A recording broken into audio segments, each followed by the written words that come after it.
One of the fastest growing trends in fitness is women lifting weights. It's exploding, and this is a good thing. We've been talking about the benefits of strength training for women for 10 years. Forever. Today's episode, we're going to separate fact from fiction. What does lifting weights do for women? Is it better than other forms of exercise? Should everybody lift weights? Let's go. We're almost, I feel like we're almost there where this is no longer going to be a hot topic. It really does. And I always question, it's the new norm. Is it? I hate that term, but my little bubble that I'm in that I feel that way, or is really the general pop even privy to this? Like, where if you asked a random lady on the street who doesn't already go to the gym, is she aware of this? Or have we just done a good job so far of penetrating the fitness community that most women in the fitness community are aware of this now, but we haven't quite moved our way out beyond that? What do you think? No, this is real. It's a real trend. It's a real trend that's being measured by Club Business International, by IRSHA, by gym owners, gym managers. It's a real trend. Social media, you now see this is a huge trend. I see it personally, but of course that's anecdote, but I see it when I go into gyms. It's very different than it was when I first started training clients in gyms in the late 90s. oh yeah, It's even different than it was 10 years ago when we started the podcast. Oh, yeah. I'd like to say that we've played a role in this, but it's been a massive shift. So gyms now are changing their footprint. They're dedicating more space to free weights and strength training than they ever did before.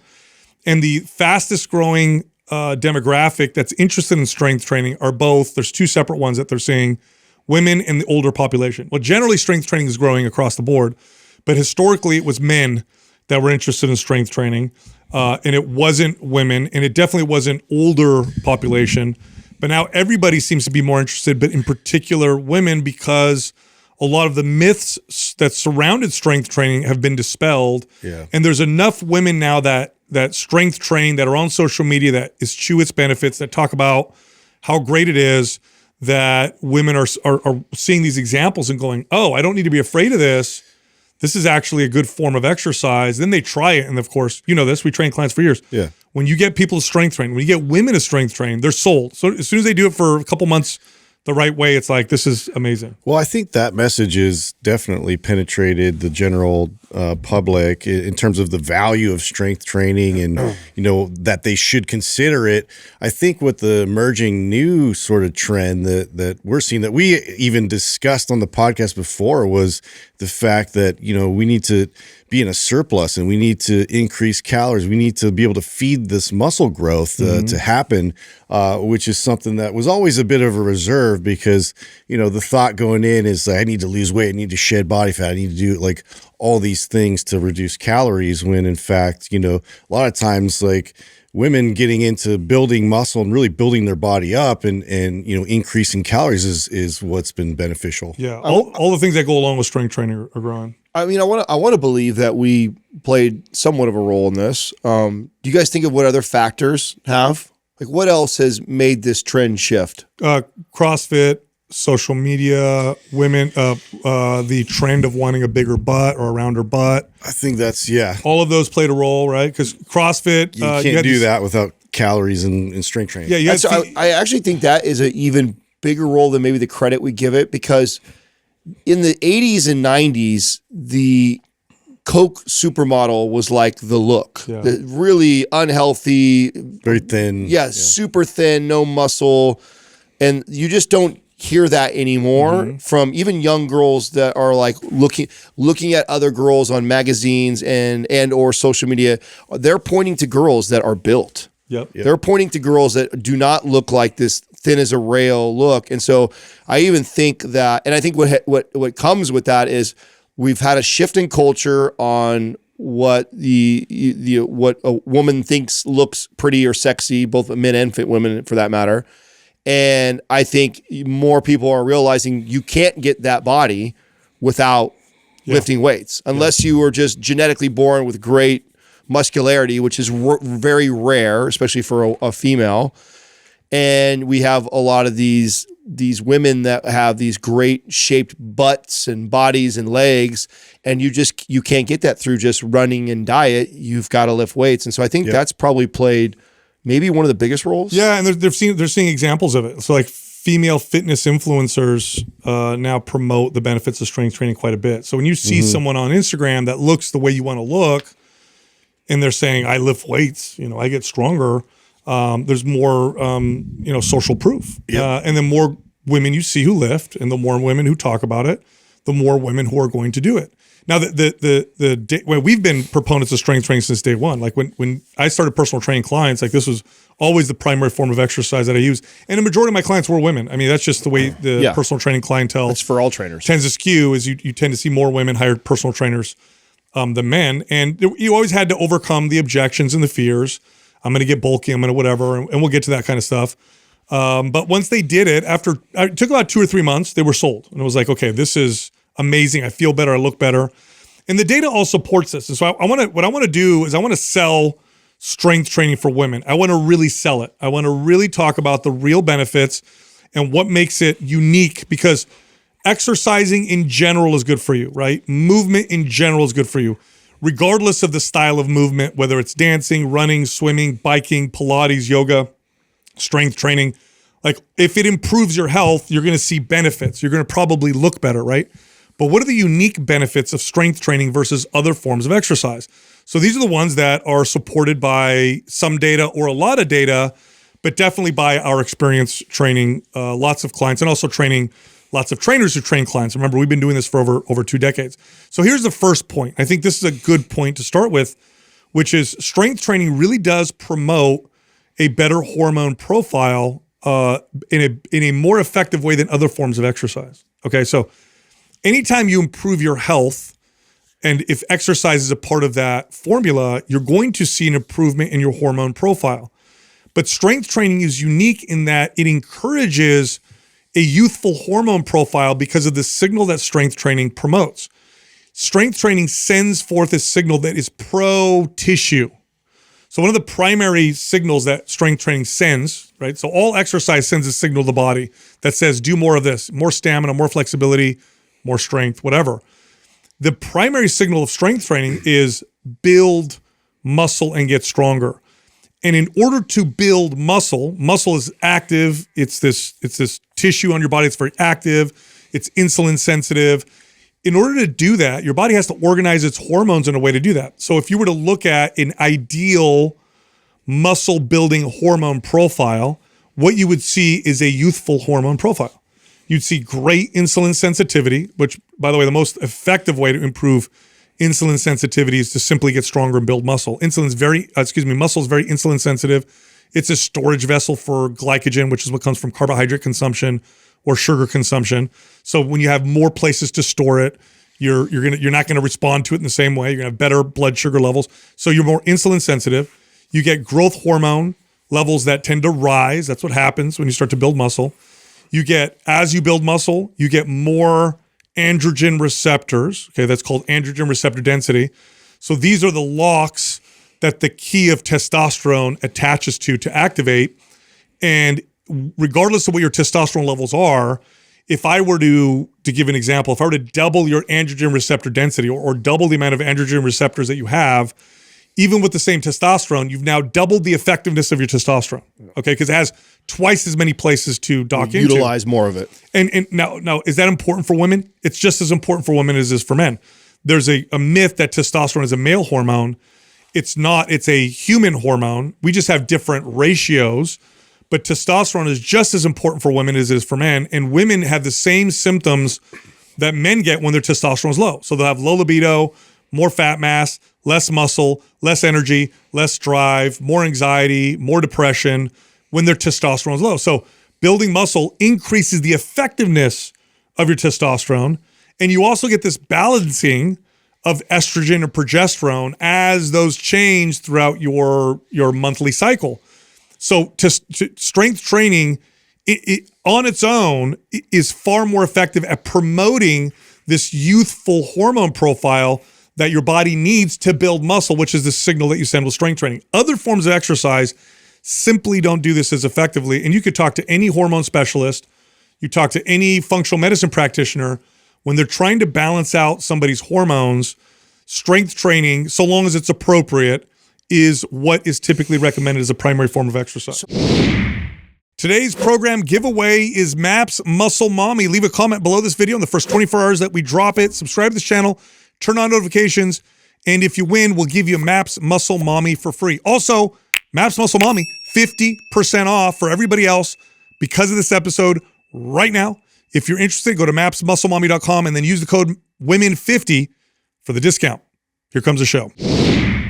And I'm glad you started to go that direction, because I was already thinking of like the counter argument for somebody else that, like, let's say I'm hardcore into Pilates or I'm a big runner, and basically anything that makes you healthier than what you were before you're doing is going to improve the hormone profile. That's right. So how would you convince someone like me, who let's say is a hardcore Pilates person, who's already seen the improvement in my hormone profile from doing Pilates, and I believe why should I go switch over to strength training? Like what is your argument for why that's better? A better hormone profile that is a result of being healthier is great. But strength training makes you healthier, so you get that effect. But it also directly tells the body to create a hormone profile that is pro-muscle building. We need muscle. Okay, so in other words, you're sending a straight direct signal. So your hormones don't improve as a byproduct of improved health alone. That happens. But you're also sending a specific signal direct to the hormones that say, we got to build muscle. We need a hormone profile that does that. And the hormone building profile that builds muscle is the youthful one that you had when you were in your late teens, early 20s. So for a youthful hormone profile, nothing beats strength training. It just directly does it best. Also, I mean, a lot of those other methods of a lot of repetitive stress and don't have like distinctive rest periods where, you know, there's a distinctive difference between strength training and cardiovascular training, and also too like oxidative stress and, you know, full recovery. You're not going to, so think of it like this: sleep is the ultimate balancer of hormones, right? So that's like your body's repairing itself. It's replenishing stores. It's rebuilding cells. And so if you look at that in your training, you have to have like these distinctive rest periods in order to then, you know, send the right signal that this is literally, I'm trying to gain muscle and strength is the focus. It's not, you know, mixed signaling with cardiovascular training. Yeah. Well, I mean, just to back you up. So, strength training, you need less of it to produce the result you're looking for than other forms of exercise. So to build endurance requires a lot of practice training endurance. To build strength, you don't need to do a lot. And so when it comes to stressing the body, which is I think what you're talking about, Justin, strength training tends to be less of a stress on the body because the dose tends to be less that's required. Now you can overdo strength training, like you can overdo anything. Right. But appropriate strength training tends to stress the body less than appropriate levels of other But if you're doing it right and you're right. actually moving forward, you have to have adequate rest. Right. So I want to stay here because I really want to drill this point home, because I really think that when we think back to all the clients that we train, and again, primarily female clients, the probably some of the most life-changing stories came from the clients that my female clients that I got to adopt strength training. And one of the reasons why it was so life-changing was because of what you're talking about right now. And a lot of times these are clients that did Pilates already, or did running already, or they were active. They weren't. I'm talking about somebody who I got that was obese, and then also I got him strength training, and I bounced. Right. I'm talking about people that were already active people. They were doing other forms of modality, and then I got them to strength train, and it radically changed. Massive difference. So and I know this is putting you on the spot to give me like a generic answer, but again, trying to drill this point home, because I know I have listeners right now that have a modality of training that they love to do. They go to their class. They've been comfortable doing that for 10 years. It's like, oh, you know, why do I want to switch over to this kind of training? So if you had to score on a scale of 1 being terrible, 10 being the best or awesome, as far as balancing the hormone profile, and we looked at, I'd say, probably the top 5 forms of exercise: running, swimming, Pilates, yoga, and strength training. Right. Maybe top 5. Yeah. Somewhere on there. Yep. How would you score those and compare them? So there's always an individual variance. It has to be applied appropriately. Of course. Okay, so I'll say how that first. Yeah, let's pretend. But if it's applied appropriately and properly for the individual, strength training is in a different universe. So you have hormone profiles improve because my health is better. And then you have the effect of I'm directly telling my hormones to become youthful because they need to build more muscle. It is above and beyond that. So if you talk to any female hormone specialist, you can talk to male hormone specialist, but talk to any female hormone specialist. These are doctors that specialize in hormone therapy. So they actually put people on hormones. They put women on testosterone. They put women on thyroid, or they manage the hormones. By the way, we just had one of the leading experts in menopause and perimenopause on the podcast. and one of the first things that she said is like strength training. They will all tell you strength training. Prescribed. They will all tell you that's the primary form of exercise, and walking would be a really close one just for overall activity. Yeah. And in fact, what they'll also tell you when you talk to them is many times they tell these women to stop doing the crazy cardio, do the crazy circuits. So maybe then you would score it like this. And again, correct me if I'm wrong here. Like all the other ones I named besides strength training would probably hover around somewhere of getting a 5 or a 6. Yeah. And then 10. strength training's 10. That's right. It's like all those you could argue, swimming could be pretty good for health and home because the other ones all can make you healthier, which then improves your hormone profile, but nothing directly impacts. Let's talk about the main hormone, some of the big issues that women can suffer from, like PCOS, very strong connection between that and insulin resistance. Okay, strength training, building muscle, directly combats insulin resistance better than any other form of exercise. Look at thyroid. Build muscle, your thyroid becomes more effective. Thyroid issues are very common with women. Very common, yeah. And I'm not talking about all the other hormones. Cortisol, like you build some muscle, you get a much a good profile of cortisol starts to develop because of the muscle building process. Right? And then I mentioned that. So so when it comes to hormone profile, in promoting a youthful hormone profile, by the way, this is anecdote, okay, but we see this in the gyms. You can talk to any gym owner, gym manager. You see the women in their 40s, 50s, and 60s that are good at strength training versus the ones 40s, 50s, 60s that do lots of group classes, lots of cardio. They look younger. The strength training women look younger because of this hormone profile situation. Which I think leads to your second point. Correct. Which is going into the have better skin. Have better skin. And I'm assuming this is a big part of that. Like, because I think one of the number one things a dermatologist would tell somebody who is got really bad skin, a lot of times their hormone profile is all over the place. And they normally prescribe them things to try and control their hormones. Also this, though. So here's the other thing. So there was a recent study, that I brought it up on other episodes, where they compared the effects of strength training to other forms of exercise to skin health, right? The collagen production, elasticity, right? The visible lines and wrinkles, all that stuff. Strength training was superior because it promoted the rebuilding or the building of the collagen matrices in the skin. Fibers, yeah. Okay. Now, why is that? Because by the way, in the study, all forms of exercise improve skin, right? So anytime you improve your health, your skin's going to look better. Okay. But strength training, it promotes something called muscle protein synthesis, or the building of tissue. All tissue is protein is the building block of all tissue, including your skin. So when you're lifting weights and you're sending this direct signal to your muscles to build, you're also sending this systemic signal to the rest of your body that says, build more everything. And so you see stronger bones and you see skin. Skin in the data, and again, we've seen this anecdotally, but hair too. Yes, the studies show that strength training promotes the building of skin, not just the health of it, but the building of skin. And so when it comes to skin, this is the best form of exercise. And again, we have the studies to support this. You broke it down the way I wanted you to, because I feel like so many other forms of exercise use similar arguments on how, because getting healthier makes a lot of all these markers improve. That's right.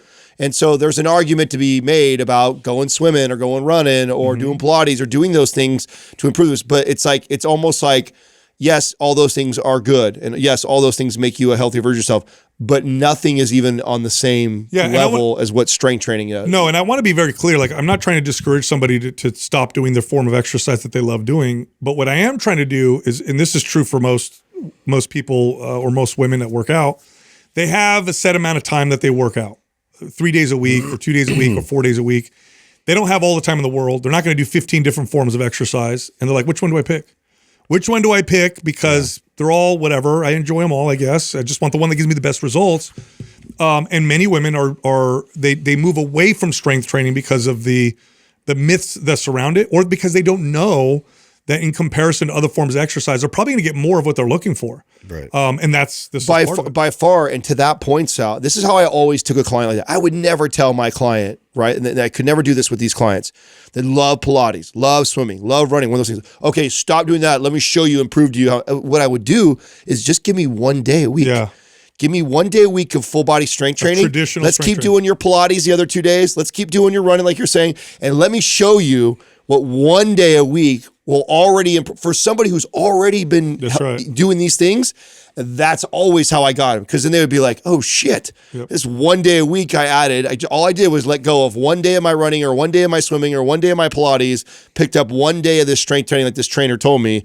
And I've already seen more improvement than I ever have. And then now they're bought in. That's right. This next one is one of the things that I think now women are becoming more aware of, one of the components of strength training, which is it allows you to eat more and stay leaner because it builds the lean tissue that burns calories. Now, I know that there's some debate around this, but the evidence is clear with those of us who've coached and trained lots of people. Yeah.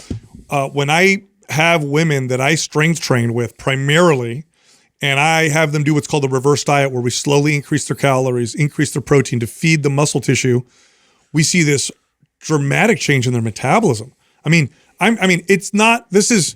It's common. It was common to have a female client be able to eat 500 more calories a day and be leaner. 500 more calories. All day. So that was common. Less common, but still I would see this, would be women who could eat 1,000 calories more a day and be able to keep up and be able to stay lean. And I'm talking about 2 days a week of strength training. We're not doing anything else. Yeah. And they were doing before tons of cardio every single day. I mean, that was what was common too, is that not only were they able to eat more, but this is what sold Katrina. Yeah. Well, I've told the story before. When we first met, I didn't tell her anything about how she was training. I allowed her to do her thing, and I know better than to come in and new boyfriend come in and start telling you how to lift or telling you how to eat. Even though I knew all this stuff that she was doing, I'm like, man, it used to be so much easier. Until she finally came to me. And the first thing we did, cut out all that running, reverse diet her, build muscle, let's get strong, long rest periods, so different than how she'd ever trained before. And you look a year later after that, she looks back and goes like, this is crazy. I'm eating more than I've ever ate before. I'm training less frequently as far as the time that I'm doing that. And I have the best body I've ever had at this point in my life. And then forever she was converted after that. Yeah, muscle burns calories at rest. And that's not the full answer, by the way. There's some mystery as to how the metabolism gets so fast through the strength building process and through feeding that muscle. But it really is, it's a real effect, and it's dramatic and it's awesome, meaning you do less work, you eat more, and you stay leaner. And I think that really resonates with a lot of women, especially women who've tried to lose weight. That resonates with everybody, bro. Cutting calories. The only way you can be lean and have flexibility. Who does that not sound good to? Yeah. Who does the idea of you get to work out less, you get to eat more and stay in better shape? Who does that not sound good to? That's right. Everybody that's sounds good. Because otherwise you're cutting, you're getting to a certain point where you just add a little bit of, I'm just going to have a little bit on the weekend, and it's 500 extra calories. You feel that. Yep. You don't have that flexibility. It's a rough place. Muscle is great for the flexibility to eat more food. Next up, you have better curves. I think this is another reason why women are starting to strength train. It started with the build a bigger butt or get a bigger butt, kind of trend. Mm-hmm. And then, women are like, well, how do I get a bigger butt? We're like, well, your butt's a muscle, so you got to build it. So they started training and strengthening, and they saw their butt get rounder. Then they saw their hamstrings get a little better curve, and they started doing upper body exercise, and my posture gets better. My arms look leaner. Everything looks better, even though maybe I'm at the same weight even. Mm-hmm. This is what's crazy about this. Muscle looks good on your body. It just does. Now, can you get too muscular? Yes. Is it likely you'll get too muscular? No, it's extremely unlikely. It's extremely, extremely, extremely unlikely that you're going to strength train and build too much muscle. Okay, that's just a fact, period, end of story. So every single woman listening to this right now, train like a bodybuilder as hard as you want, eat like a bodybuilder as much as you want.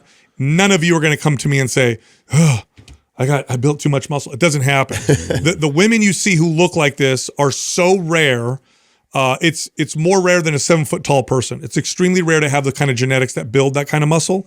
And then many of those women are also on, they're on male stuff. levels of hormones. Okay, they're on testosterone or anabolic steroids.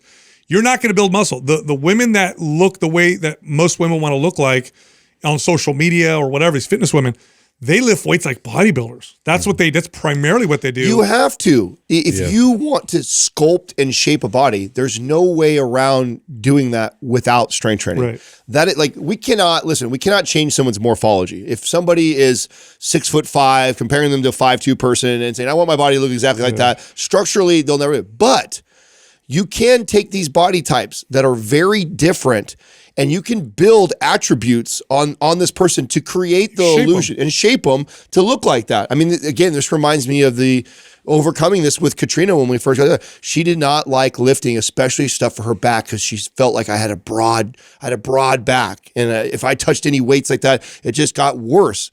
And I'm like, listen, I can sculpt your physique through lifting back exercises and weights to give you this more hourglass. And it was so hard to get her to believe that.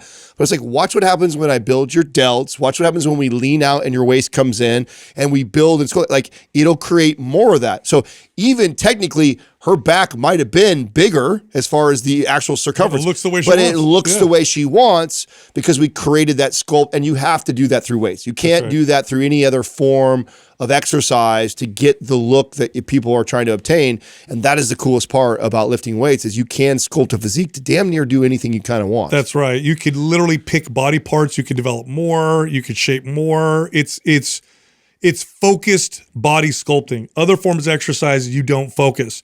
You're running a lot, you're moving your legs a lot, you're swimming a lot, but strength training, I can say I want more of this, more of that, I want less of this, so I'll focus less on that. And you can literally shape and sculpt your body and build the kind of body you want, the curves that you want. Next is you feel empowered. One of the most empowering feelings in my experience for my female clients, one of the most empowering feelings that they would express to me would be when they got strong. And the first time this really occurred, because I would hear this all the time from female clients, oh my God, I like lifting weights. I didn't realize how much I'd like it. I feel so empowered. I don't know what they meant by that, empowered. You hear that with women feeling empowered all the time. Like, what does that mean? Like, exactly. Like, okay, you feel empowered. But then I had a female client explain to me a situation that happened to her where she was traveling for work. And so she comes in to train with me and she's super excited. I'm like, hey, what's going on? She's like, I got to tell you, the coolest thing happened to me over the weekend when I was traveling. So what happened? She was like, well, I'm flying to China. She worked for a tech company. And she goes, and she was a petite woman. She said, for the first time in my life, I put my bag in the overhead compartment by myself.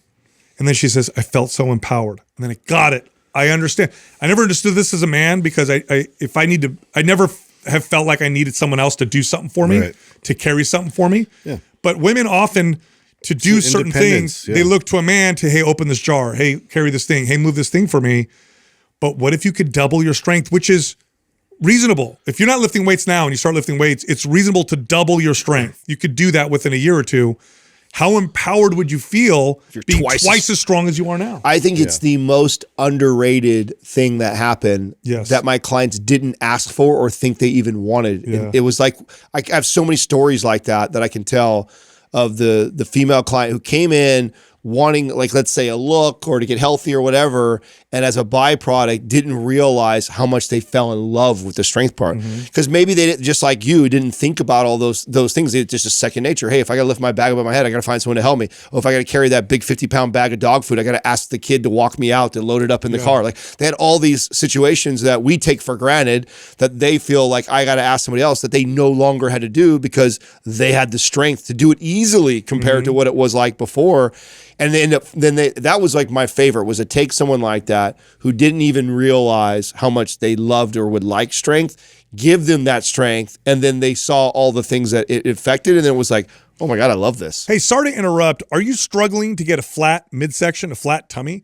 We have a free flat tummy guide. In there, we give you strategies, techniques, exercises, nutrition tips on how to get a flat tummy. You can get it right now. It's totally free by clicking on the link in the description below. By the way, what I said a few minutes ago is totally reasonable and realistic. Okay, most women, right, barring injury or mobility issue or some health issue, most women who go from not really strength training, to proper, like real strength training. Like you lift, weights, you rest, you do sets, you're trying to get stronger, right? Women who go from not lifting weights to properly lifting weights, it is reasonable to expect that you'll probably double your strength within a couple of years. I would argue double your strength. I would argue way more. I'm giving the most conservative. That's what I mean. I'm giving a very conservative answer here. Like, think about this right now. If you're listening, right now, you're whatever you're doing, you're sitting down, you're walking, whatever, you're listening to us talk. How do you think you would feel if you were twice as strong as you are now? And we would see it all the time, where all their lifts would go up double in weight. And I'm being very conservative. And by the way, I could triple someone's strength. You feel what it's like to be 10% stronger. Imagine twice as strong. Yeah, you can feel like you get 10% stronger, any male or female. You feel that. You notice the difference. You're 10% stronger. You're double. That's right. It's life changing. That's right. That's right. Next up, you sleep better. So again, this is backed by data. They've done studies comparing different forms of exercise to its effect or impact on sleep quality. By the way, women suffer from sleep disturbances more often than men do when you look at some of the data on this. It may be due to hormone fluctuations, there may be whatever, but women tend to suffer from sleep issues more than men do. So this is, I think, an important one. But when they compare strength training to other forms of exercise, strength training wins when it comes to which one improves sleep quality, the ability to fall asleep, the ability to stay asleep, like the different stages of sleep. Strength training is the best one. Now, again, to be fair, all forms of exercise improve your health, will make you sleep better. But if you want to pick the one that's the best, again, the data supports strength training. Now, do you think that the reason why the strength training, because I would, the first case I would make is just our bodies were meant to move. We were meant to move. We were meant to do things throughout the day. We have very sedentary lifestyle, so any sort of form of activity is going to greatly improve your sleep. Now, would you say the whole thing back to the hormonal cortisol, it's the balancing of hormones, and is what really makes the strength training trump everything else? Because like you said, I think exercise period daily makes a tremendous difference on all my clients' sleep. But then strength training did seem to surpass it even better. Is that because of cortisol and what's going on hormonally that would make you make that argument? We're in speculation territory now because they don't know why it's better for sleep. So this is pure speculation, but I think it has to do with the hormone. I think it has to do with insulin sensitivity too. Improved insulin sensitivity tends to impact sleep positively, and strength training does it very well. I mean, listen, there are studies on obese individuals where they have them build muscle and lose no weight. Like I'm talking about really overweight people. All they have them do is build muscle. They don't lose a single pound of body fat. All their health markers improve. In particular, their insulin sensitivity. Yeah. So it's really, really effective for that. So that's speculating as to why. But again, the data shows it's the best for improving your sleep.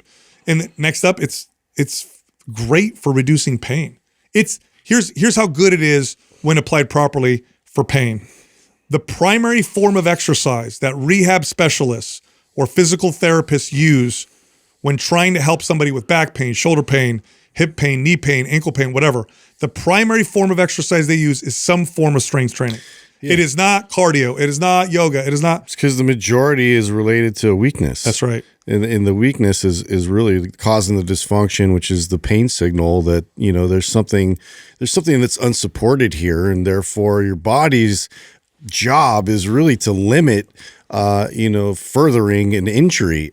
So you have these natural limiters. And so if we strength train, we build up that support system. We build up that support signal that feeds back. That's like, okay, this is accounted for and it's strong enough to now, go through these types of movements. I feel like this is another one we really have to hammer home because I think it's one of the most important points. I remember when I realized this for myself, I always struggle with kind of low back pain and stuff like that. And it's very much so related to posture issues. My posture issues are related to weakness and to my core hip stability and that ability. And so I would not think, even as a trainer, I didn't think this way early on, that, hey, my low back is bothering me. I need to get better at squatting. I need that. Yeah. That doesn't. People don't make that connection. They think that lifting weights is hard. I got to do less. Yeah, it's stressful. If I have bad knees, I have bad back, I have bad shoulders.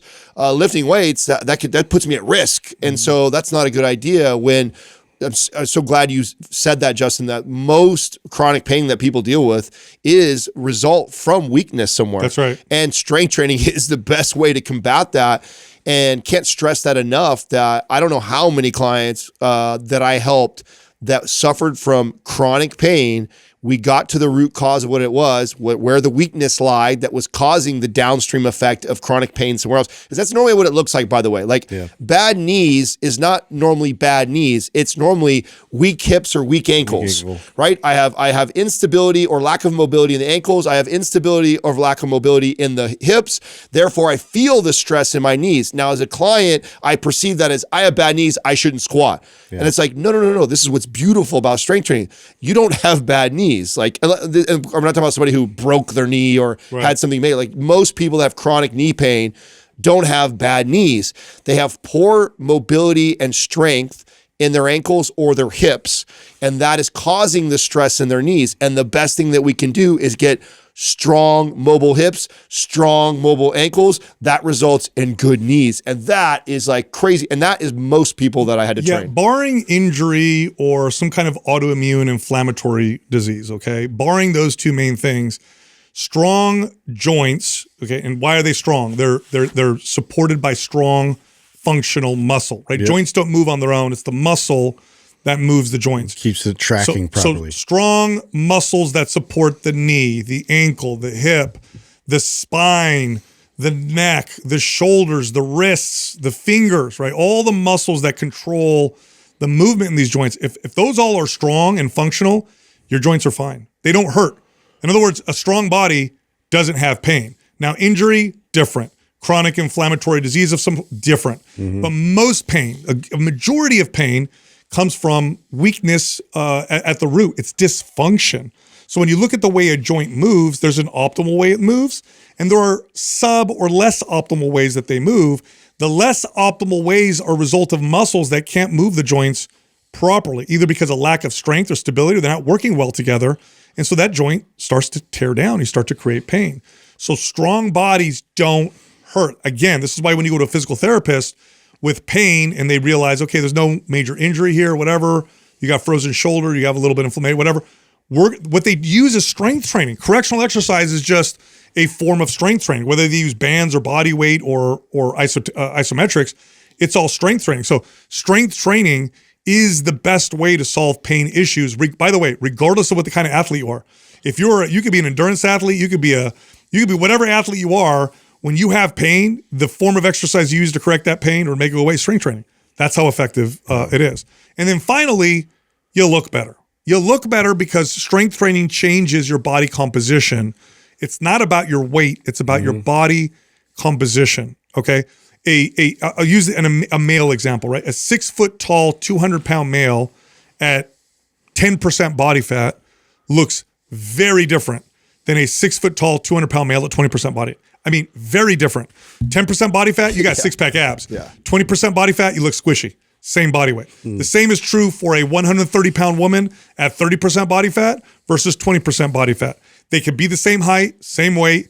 They look very, very different. So in other words, what's so awesome about this is your weight doesn't matter as much as your body composition, which is great if you're a slave to your scale, which I know a lot of women become slaves to. Yep. So in terms of changing how you look, it's the best form of exercise. I mean, I can't tell you how many times too I had somebody come in who initially wanted to lose weight, and at the end of our programming, we were the same weight or higher, yet we were 10% body fat leaner. So, and many times you have to show somebody that before they realize that weight is so irrelevant. It's like, it doesn't even matter. I can take anybody, whatever their current weight is, and make them dramatically look better and never mess with the weight on the scale. In fact, if we do a really good job, we shouldn't see major swings on the scale for the most part. Obviously, if you're hundreds of pounds overweight, the scale is eventually going to come down and it needs to come down. But for most people who think they just need to lose 20 to say even 40 pounds, most of the time, that person, I can take their exact weight, never move it, and completely radically change the look of their body by their body composition. This episode is brought to you by Legion. They make some of the best supplements around. Click right here on this link. Use the code, get 20% off. Got a few questions here. The first one is, how many days a week should a woman lift weights? Okay, so of course there's a different answer from individual, but I'm going to say, like, this is 100%, ladies. Most women are going to get most of the results they want from strength training with about 2 or 3 days a week of strength training. Okay, that's it. Not 5 days a week, not 6 days a week, but 2, 3 days a week, 4 days a week if you're super advanced is right around the amount of strength training that you're going to need to get incredible results. That's about it. One of the beauties of strength training is you send the signal to build muscle and then you let it recover and adapt. You don't need to do it all the time. In fact, doing it all the time tends to give you worse results. And the vast majority of female clients that I've trained who were advanced, well, I was training them 3 days a week. That's it. I would really want to know who's asking this question, because I do know how hard sometimes it is to get somebody to switch over modalities. I brought that up earlier. Like, if someone that was asking this question was the 3 day a week, yoga person that loves it, doesn't want to let go of it, or the swimmer or the runner, I normally would encourage this person, just let me show you 1 day a week. Yeah. Let me show you 1 day of strength training. Give me a few months of you trusting the process and just trading out one of your other active days of the other modality you did for 1 day of strength training. And I can show you enough results that I could probably get you to do 2 or 3 times. And then by the time I get you 2 to 3 times, we can damn near do anything. Yeah. I mean, damn near do anything from sculpting to performance goals to looking a certain way to building a body part. I mean, you name what you want to do through weight training, and 3 days a week, I can do all of it. Yeah, and this brings up a good kind of side point here, which is with strength training, the programming is very important. So programming is what exercise I do, when I do the exercises, how I perform them, the technique, how much of it, in the order I do them, makes a big difference. So, all forms of exercise, you need good technique, like running, cycling, swimming, yoga. They all need good technique. So does strength training, definitely. But strength training, like running, is like, as long as I got good technique, I just run, okay, or cycle or whatever. Strength training, there's so many different exercises, so many different ways to do them. Good programming makes a massive difference versus just lifting some weights. I have a lot of weight to lose. Should I lift weights or lose weight first? No, a lot of people say, lift weights. Lifting weights can make the fat loss easier. Yeah. Period, end of story. Speed up the metabolism, improve your hormone profile, feed the muscle. So don't go and cut your calories like crazy, but allow yourself to kind of build some muscle and set yourself up for some really good fat loss later on. You avoid plateaus and hitting the wall that way. So if you set yourself up for the long term, you get flexibility as a result. I want to be clear on this too, because we had a caller one time that made a comment that like, I feel like you guys speak to those people that just need to lose the last 10 or 20 pounds all the time, but you're not addressing those of us that need to lose 50 or 100, 150 pounds. Yeah. It is the same answer. So if you're listening to this and you're asking the question like that, and even though you need to lose 100 to 150 pounds, the beginning process is the same. Yep. So if someone hired me and they only needed to lose 20 pounds versus the person who needed to lose 150 pounds, the beginning of my programming, the beginning of what I had that person do is to reverse diet and build muscle. It doesn't matter which end of the spectrum. It just makes both those people's journey to getting to their goal much easier than the opposite way, which is I'm going to just try and lose this weight first, then I'll go build muscle. Not a good strategy. I don't want to get bulky. I want to look lean. Should I skip lifting? There's that myth again. I'm going to illustrate this a little more, right? So if you look at and what's happened on social media is you have these extreme examples of people with muscle building genetics that are incredibly rare, to the point where there are men who see, Arnold Schwarzenegger in the 70s, or maybe bodybuilders today, and they think, well, if I lift weights hard enough and long enough, I'm gonna look like them. And there are also women who on social media just look crazy muscular. And so women are like, oh my God, I'm afraid of lifting weights because I'll look like that. The truth is the genetics required to build that amount of muscle is so rare. It's probably more rare than someone who's 7 foot tall, or maybe just as rare as someone who's 7 foot tall. So in other words, when you walk around in the real world, you're not at the NBA, you walk around the real world, how often do you see someone that's 7 foot tall? Yeah. Never. If anything, you remember the one time you saw someone that's 7 foot tall because it stood out and it was so rare. That's how rare this Arnold Schwarzenegger or pro bodybuilder, that chick that's got the veins in her neck, muscle building genetics are. They're super rare. Then on top of it, they take anabolic steroids, but it's super, super rare. So if you are the person, if you're a woman listening to this and you're always the buffest, strongest person at your school, in your family, you're bigger and stronger than every male family member, and you don't lift weights, you have those genetics. If that's not you, don't worry about it. You're totally fine. I also think that this is a bit exacerbated at the beginning process of anybody's kind of weight loss or weightlifting journey that doesn't want to get bulky is understanding what's happening too, right? One, you're at a body fat percentage that you're not happy with. You eventually want to get leaner. We're in the process right now of reverse dieting and building muscle. Well, when you lift weights, there's a little bit of inflammation, water retention, carbohydrates, everything gets flooded in the muscle. And so it has this temporary look of like you looking bigger. It's more feeling, I think. It's the feeling of the tightness. That's what I mean. Yeah. And that feeling, even a little bit of that perception, your shirt's a little bit tighter, maybe it's temporary. And it is part of the process of building muscle, building the metabolism, sculpting the body to get to that point. And so it's kind of think of it like this is like, if you were to tell someone to make this beautiful sculpture out of clay, like you got to give me the clay to pack on there so I can sculpt and do it. And you not going through that process, you're not allowing yourself to sculpt. You're not not allowing yourself to go through those temporary moments of fluid, nutrition, inflammation to look a little bit like that, to temporarily get to the place where you can have the clay on there to carve away to get the look that you want. Like we have to go through that process. You have to be okay with it. It's not a forever you're going to look big and bulky. It's temporarily right now where we're at, but don't worry where we end up. The final sculpture of that is going to look amazing and you'll be happy with it, but you get to learn to go through that process. I heard that high reps are better for a feminine look. Is this true? Yeah, another myth sold by the fitness industry. So any rep range between 1 to 30 done in a traditional strength training format is muscle building. Okay, so all those rep ranges are muscle building. Okay, but the myth is that the 30 reps is going to give me this feminine look, and that doing 2 reps or 3 reps with a little heavy weight to make my muscles explode and look bulky. That's false. They all build muscle. All of them build muscle. All of them are going to give you the look that you're looking for, but don't be afraid of low reps. So one of my trade secrets as a personal trainer, a lot of trainers know this, by the way, when you train long enough, one of my trade secrets with female clients was to introduce them to low reps because I know they never touched them.